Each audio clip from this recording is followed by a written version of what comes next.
Hello, ladies and gentlemen, and welcome to Hearts Iron 4 with the new Waking the Tiger DLC. My name is Sabouts, and I am joined by Commissar Roach. Hello.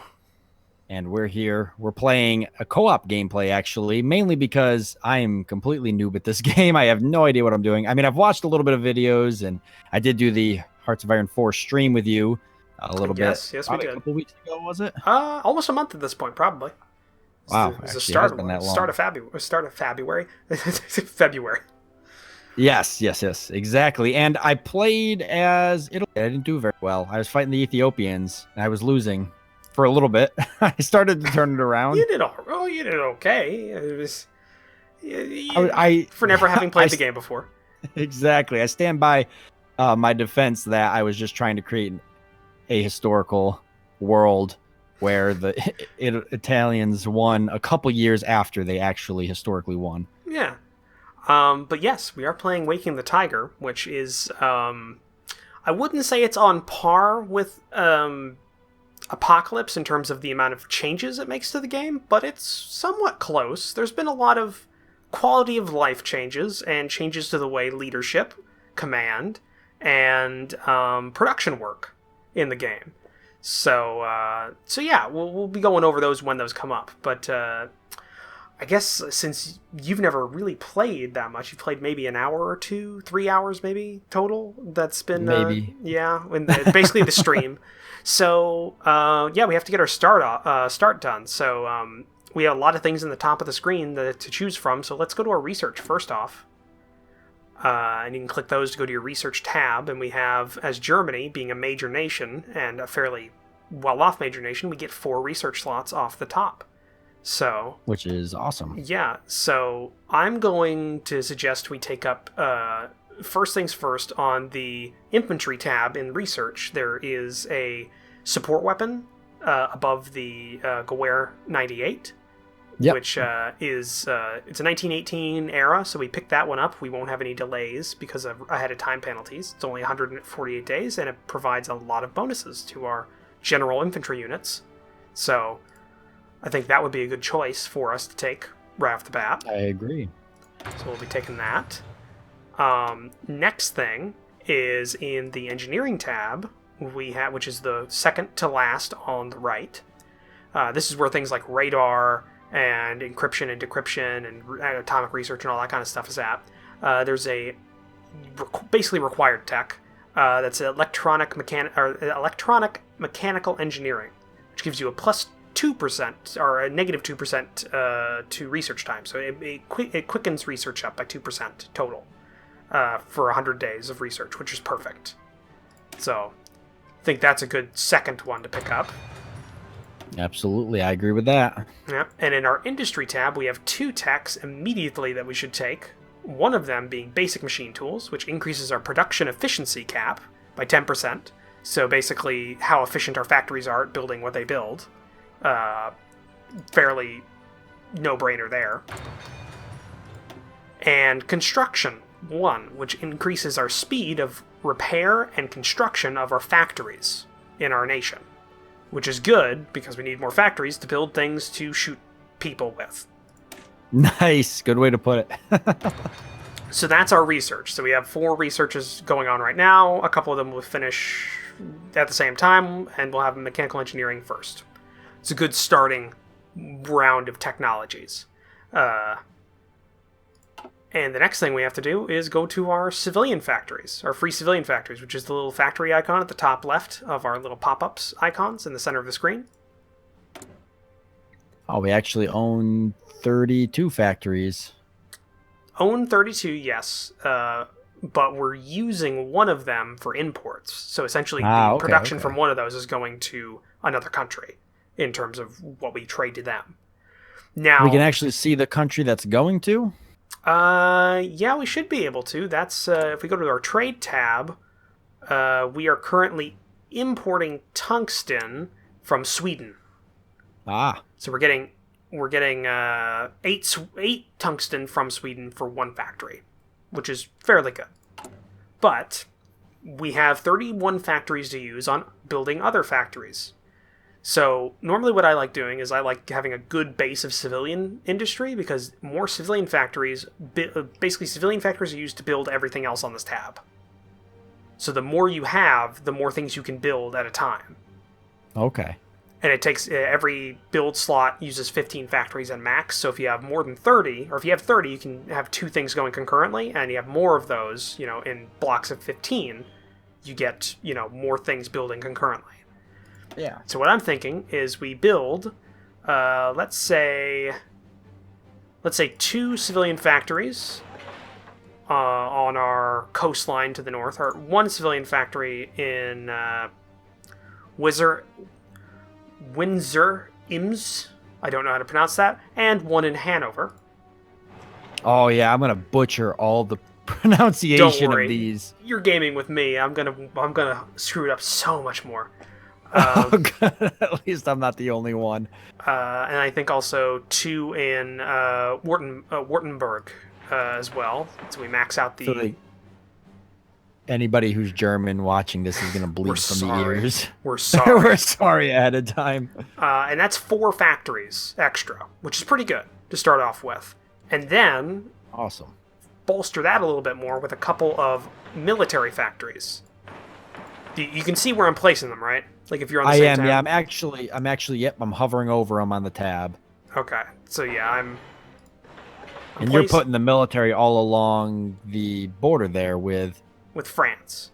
With France. Yeah. Well, I mean, because in all honesty, if we do go to war, we're not going to go to war with France right now. And I also want to use the eastern half of the country for our more important industries, most notably our synthetic refineries. Ah, okay. Those produce oil and rubber. And if we don't have those, essentially we're dead in the water, like Germany was. So having them as far away as possible from any prying bomber legions that somehow get over our country was probably a better idea. It's almost like we have some advanced knowledge of how this could play out. I don't know what you're talking about, Sabouts. You shut your mouth. I'm also going to put another civilian factory in Hanover just to make that a 5. Nice. And I think that's fairly good for right now. Those will be building for a while. It'll take, according to this, 86 days to build that first factory, and 81 days to build the Hanover factory. So it'll be a while before we work through that. So we've got our civilian factories building. Now we have, you can see, the next tab is one that's a more stylized factory with 2 smokestacks and an exclamation point. That is our military factories. So if you click that, all right. Here's our production of things that shoot people, or things that help us shoot people in some way, or shoot other things that shoot people. Exactly. It all falls down to that. But as you can see, we have quite a few factories on our Car 98s. We have a couple of factories on support equipment, 1 on towed artillery, 2 on light tank 2, which is our Panzer IIs, a couple on trucks, and then we have a couple of smatterings of military factories on some aircraft. The bottom half is our naval dockyards, and they're just rolling through what they currently have ordered, which is a couple of units of submarines, some destroyers, heavy cruisers, battleships, and two orders of battleships at the bottom of Scharnhorst class.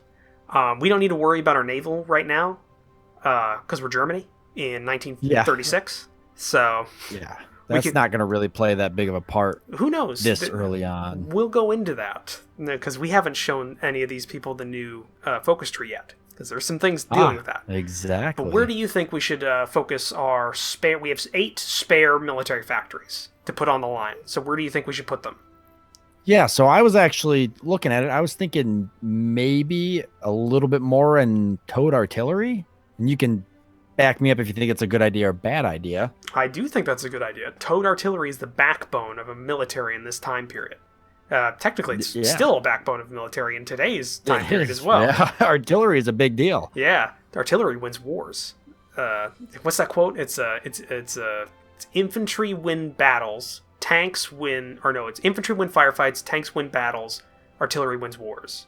Yes, yes, But exactly. I'm fairly certain the only people that say that are artillerymen. But That is very true. so we've That's like the whole the big one is bullets don't fly without supply. yeah, The only yeah. people who say that are supplies people. Yeah. But it does make sense. Yeah, it does make sense. So do you think how many do you think we should put on there then? Because right now Uh, we're making 1.5 guns a day. Probably focus try to get it up to 2 a day, I'd say, right? There we go. We're at Right there, 2.5 a day. 2.5. I would also recommend at least one more in support equipment. Yep. So you can I put that see one on there. You can actually click something for one. There you go.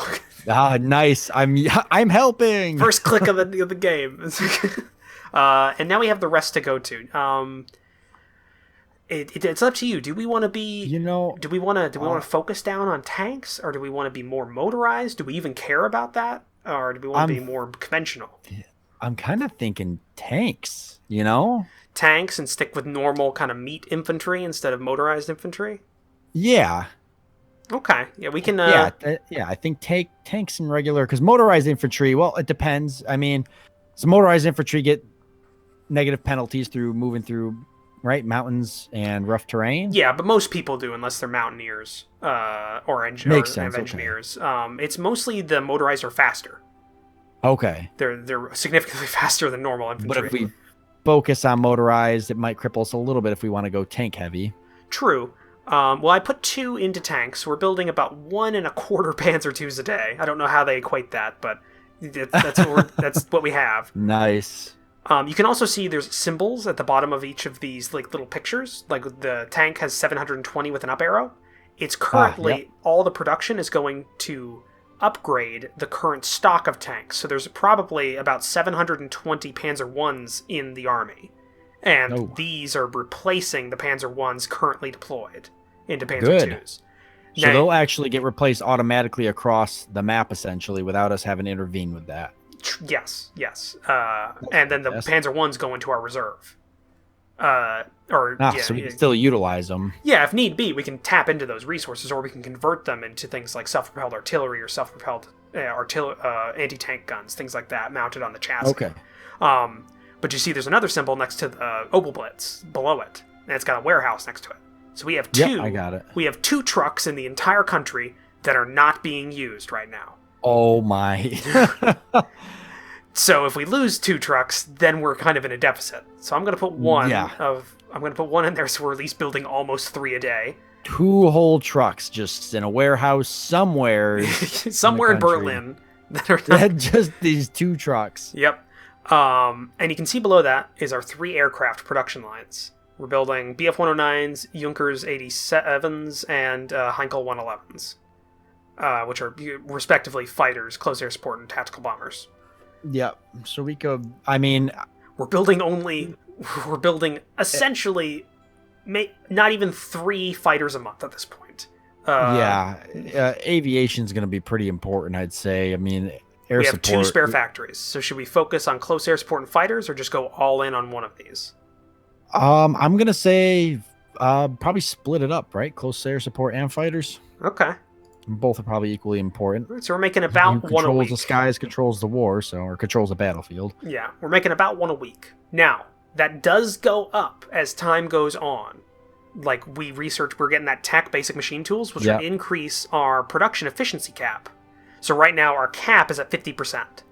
So its production efficiency is at 50. So think about, like, if you got to 100% cap, we'd be making twice what we're making right now. Of what we're making, exactly, which would be wonderful. And the thing is, like, if you're switching production lines between factories, like if we moved one factory that's working on the fighter to the Junkers 87, it would not be as efficient because it's tooled for the fighters. So it would have a tooling up time to retool for the new production. Same thing for everything. Okay. So we have to keep an eye on that. We can't really willy-nilly switch things around. Okay, so that's done. And now we have that little question mark with the exclamation point. This is our national focus. That's the big one. That's the big one. Yep. This is the new focus tree. And no, everybody watching, they didn't shrink it up a lot. It's just over to the right a bit now. A lot of it's over to the right now. It's very, very wide. So, Wow. Yeah. yeah, Holy crap. yeah, I don't know why they had to have it this wide, but either way, we have a couple of choices. Now, we could immediately go to oppose Hitler, or I see that. reoccupy the Rhineland. We also, if we go over to the left, we have a couple of options where we don't have to do anything directly relating to that for right now. We could do the 4-year plan, which gives us 50% research bonuses to industry tech. So we'll have 2 techs that we get 50% bonuses on immediately. And we get access to a new political advisor who's a captain of industry, which gives us construction speed bonuses. That's a very good guy to have. So we can do that immediately and get a little bit of extra time before we make that decision about what we're doing for the nation. Or we could immediately go ahead and figure out what we're going to do for the nation right now. It's up to you. Because I've played this game enough. I know I'm leaving it up to Sabouts for a lot of the decisions for policy. Oh boy, this is a big one. This is a big decision. Mm-hmm. Well, I'm gonna say that, well, as much as I'd like to oppose Hitler right off the bat, I'm thinking maybe we should go with the 4-year plan first. Get some infrastructure down first. Yeah, a little bit of infrastructure, because we have a possibility. Let's see. Yeah, we're gonna go right into a civil war if we do that. Yep, immediately fighting with the Nazis. So maybe a 4-year plan, kind of get ourselves built up a little bit. Figure everything out before we shoot each other. Yeah, kind of figure out before we start the first episode off with everybody just dying and the country split in half. And okay, well, you can pick everybody that. for joining us. Yeah, you know. Well, then you can pick the 4-year plan and select that and get that going. It'll only take about 70 days for that to go ahead. Yeah, and that's nice. Yeah. Now we're gonna go out of order here for a second. There's one here that's insufficient resources. Looks like a steel block, some rubber, and oil. If we click that, I think we should use some of our factories that we are currently using to build things to get some of our resources traded to us. The reason why I think that this would be a good idea is because right now in our production lines, we're producing things much slower for some of them because we don't have enough oil and we don't have enough rubber. So like our fighter craft are not producing at a good rate because there's not enough rubber to make them, and our tanks are producing at a lower speed because we don't have enough oil. Same thing with all of our naval equipment. Yes. So we could, if you click that, then immediately it should come up with the oil tab, and it produces a list of all of the oil-producing countries that have a export, that have enough to export to us. And what I'm thinking is we should get some oil in from the United States. They have 830 spare units of oil that they're not using. And we can trade that away for 3 factories. And we get 24 oil back. So that gives us a 3 oil positive. Yeah, that's a really good idea. Yeah, so we'll put that in. So that should be going now. And the other thing we need to do is get rubber. And I think we should trade with the Dutch East Indies and 1 factory for 8 rubber, which is exactly what we need. Perfect. And there we go. We are no longer in a deficit. It'll take, we'll have to tick over a day, but the convoys will be out there, and we'll have to protect those if we go to war. But we should be fine. And then the next thing, now that we've dealt with that, is we have no units in basic training, which is the green people saluting. If we click that, what do we want to produce? We are currently at a deficit, probably for rifles and stuff, but we can start training these guys at least in like basic, marching orders and like obstacle courses until they get a gun. Yeah, yeah, fantastic. That's exactly. I think start with infantry. Probably, if we're gonna go with tanks, maybe throw some. Well, we don't have spare tanks though. Remember. Okay. We're currently at a net 0 tanks because we're replacing the current stock. That's in the military. Right. There's almost 1,000 that are old that we need to replace. So we've got 1 currently right there, and as you can see, it has no location set and it has an add unit button.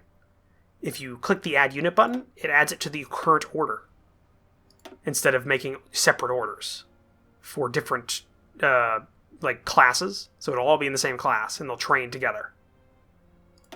And I think 5 divisions, straight 5 divisions, and we'll do 2 runs of those. So there'll be 10 total that'll be made out of this, but it'll be in sets of 5. And why don't we train them around Hanover? So we select a location and click Hanover, and they'll pop up there when they're done. Perfect. Yep, I got it right here highlighted.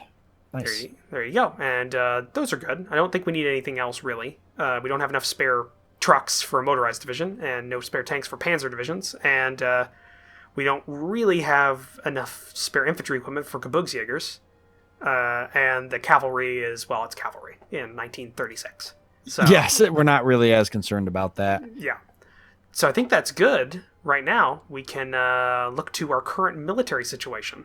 As you can see, we have a crap ton of units just kind of sitting out here without any units, without any army assigned to them. They're not armies, they're just individual divisions at this point.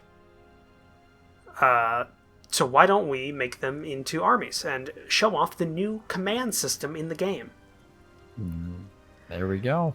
So, let's go to East Prussia first, because I want you to do this, because we're gonna teach you how to do this.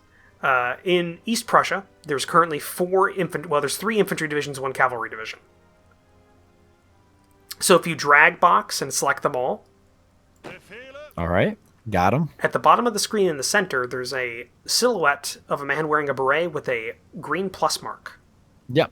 Click that. All right. You've now created Army 1.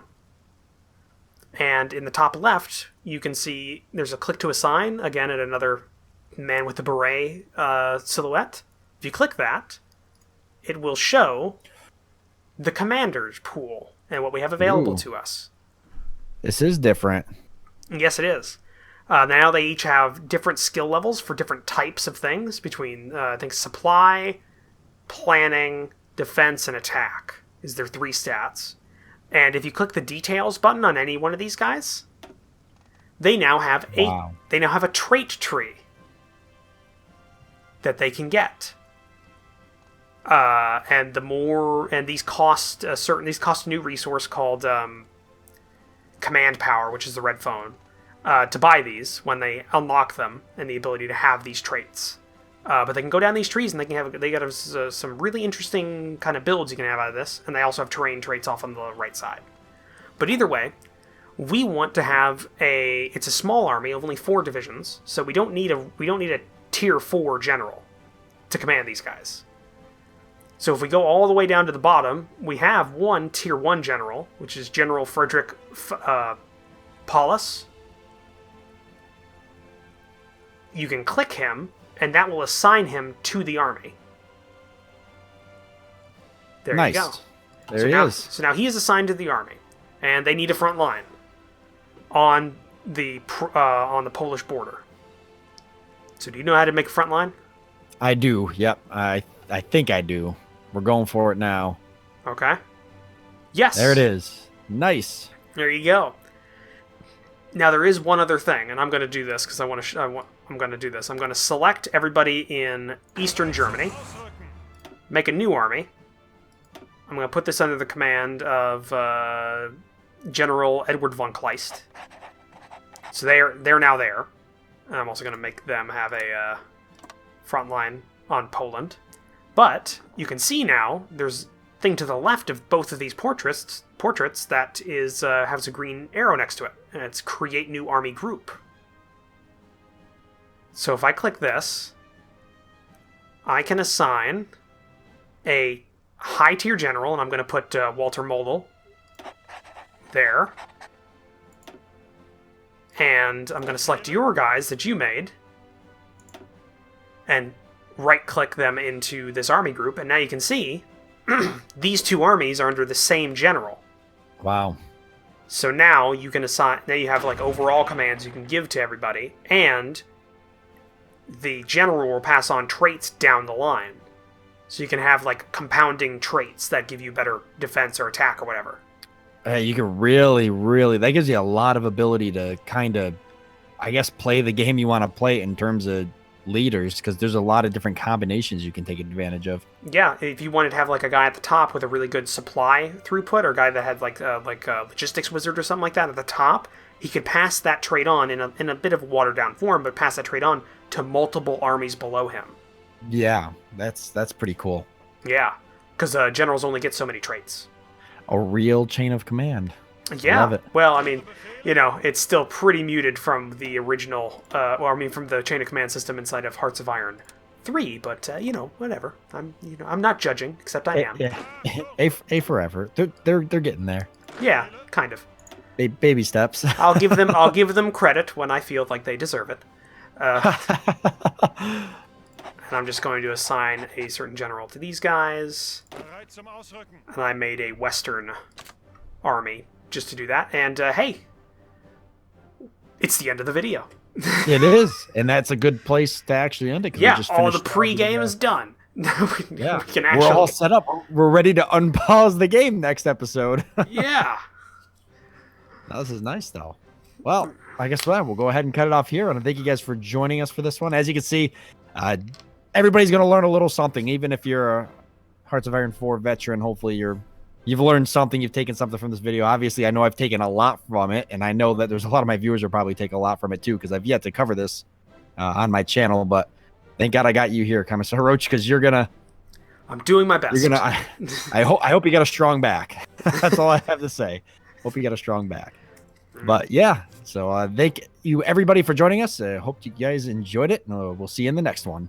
Bye.